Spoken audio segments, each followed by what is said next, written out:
師嘅精髓咧，係教緊個細路仔咧，成個人嘅生觀同埋思考方法啊嘛。教育係生命影響生命，咁其實自古以嚟都係嘅。如果你願意係付出咧，咁我最中意講嗰句啦，你結果收穫啦都係好大嘅。咁而呢個收穫咧，就好多時咧就唔係金錢上嘅，唔係名譽上嘅，而係可能咧真係會得到一啲你自己嘅個人嘅感，或者我唔想得到實現，你可以改變到啲嘢。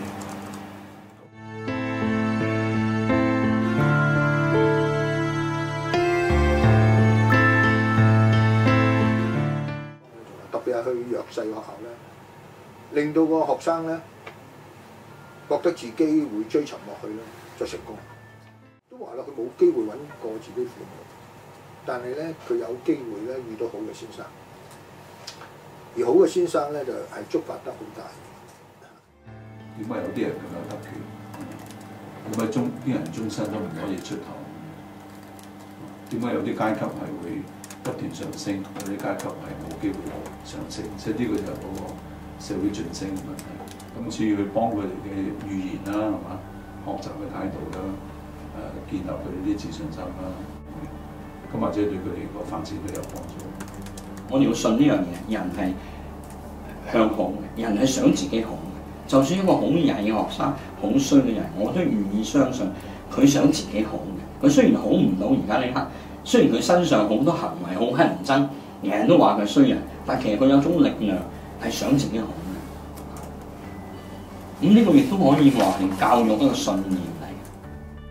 好多濫藥嘅後生仔，可能佢唔知自己做緊乜嘢，或者係佢佢覺得自己樣樣都做得唔好，其實佢哋嘅 self-esteem 好低你幫佢發掘佢自己嘅優點啦好似你講，你俾一啲 duties 佢去做，佢覺得自己係有用啊，或者係重要啊，咁其實呢啲都係可以幫助佢有即係對自己有啲正面嘅睇法咯。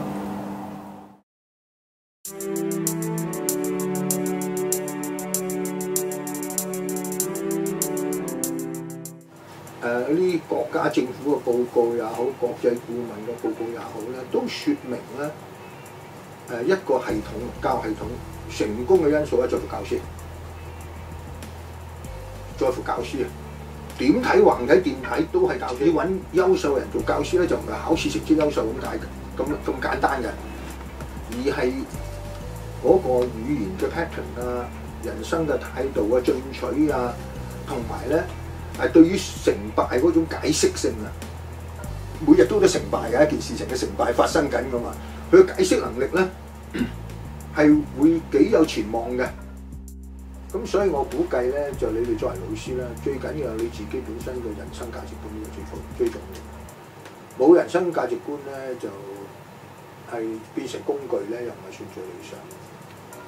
呢個都唔可以長遠做得好嘅。即係一個老師同學生 interact 嘅過程中咧，其實就係教育緊佢嘅。你有心教、冇心教、有意識冇意識，都係教咗佢嘅。咁有時係教好咗佢，有時係教壞咗佢嘅。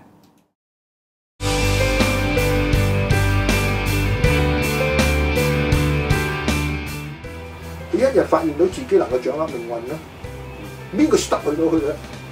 佢年輕人你冇辦法 stop 佢噶，阿媽都唔可以啊！佢因為一日佢發現咗佢自己能夠擁有控制到自己命運咧，冇人可以 stop 到啊！呢個我覺得係教育嘅最好、最優秀嘅地方。嗱，所有你教緊個細路仔有潛望性嘅價值觀咧，你俾個細路仔個文化資本咪好有利咯。個細路仔原來好相信自己，同埋好有一種延後性嘅滿足感。你聽佢講嘢好用心。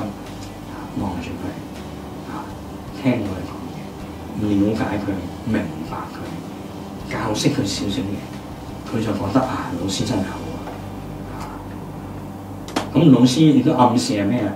就係成年人原來係愛護我哋青少年嘅，佢會咁推廣落去。原來成年人有啲成年人，起碼我嘅老師係可信。教育美妙就係呢度，佢可以循環。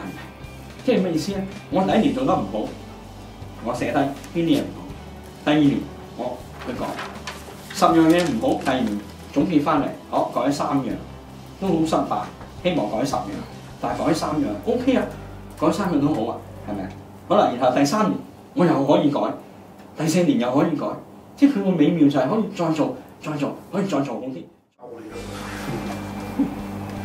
因為咧就坦白講，份工自己本身即係個收入你只可以好穩定，但係就一定係話好 attractive。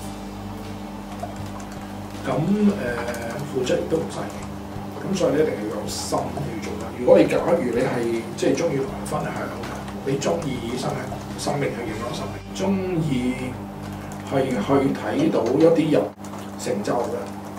而你又曾經咧喺某啲時間咧，即係你覺得自己貢獻過，雖然你唔好期望佢一定會多謝翻，但係呢個係一個好好方法咧，係改變一個社會、改變一個世界嘅一個小小嘅部分。